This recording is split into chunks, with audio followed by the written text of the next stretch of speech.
Hi, I'm Nalini, and solstice blessings to everyone.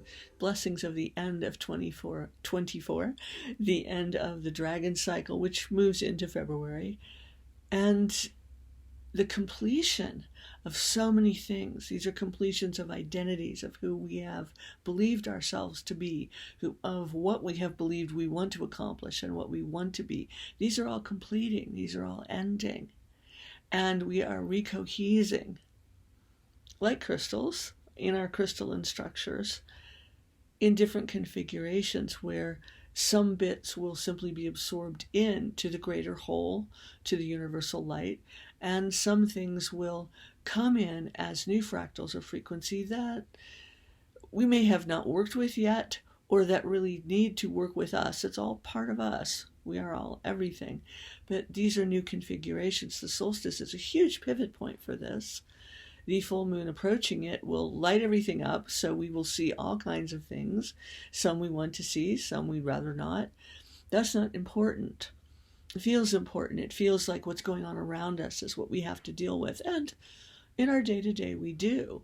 But what's really happening is we are being regrown from the inside out with cosmic energies, you could say starlight, with Gaia's elements from which our bodies are made, and these are all lighting up and shifting and changing and becoming a plasmic flow, a fluid form of being.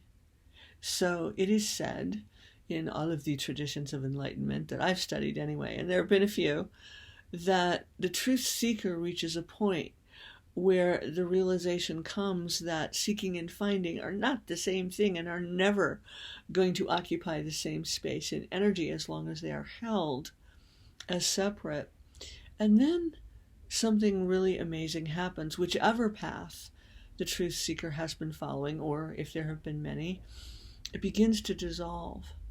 And the truth holding, or the wisdom carrying, which so many do on this planet, follows a different way. It is a pathless path where the steps form under one's feet, where there is no empty void perceived necessarily, once in a while, in a moment, but it's going from lily pad to lily pad, from step to step. And the impulsing of source, the flow density, brings us, carries us, lifts us into each moment.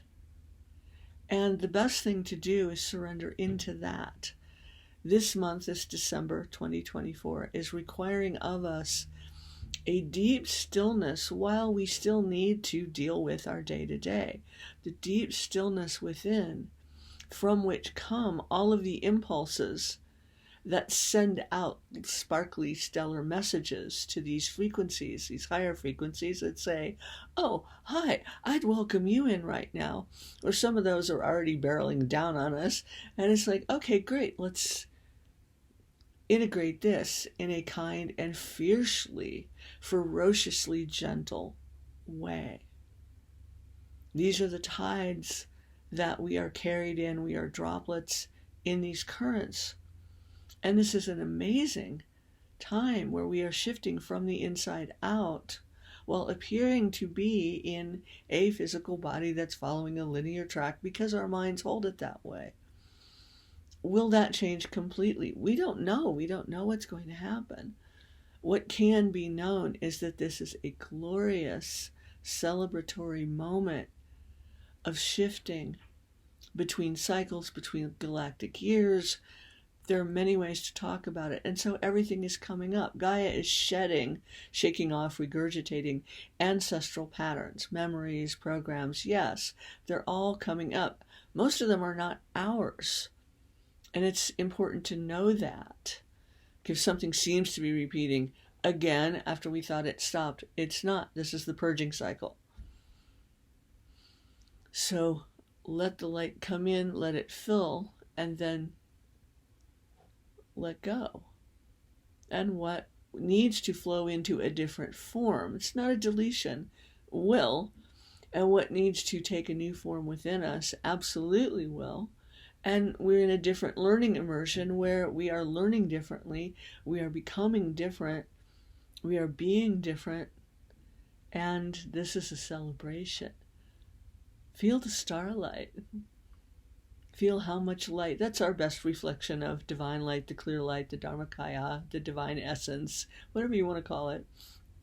Feel that as it glimmers and gleams, whether this is deep winter or high summer for you. That light is there, and it is increasing in intensity, which doesn't mean the roller coaster has to get more severe. We have these lines of light that see us through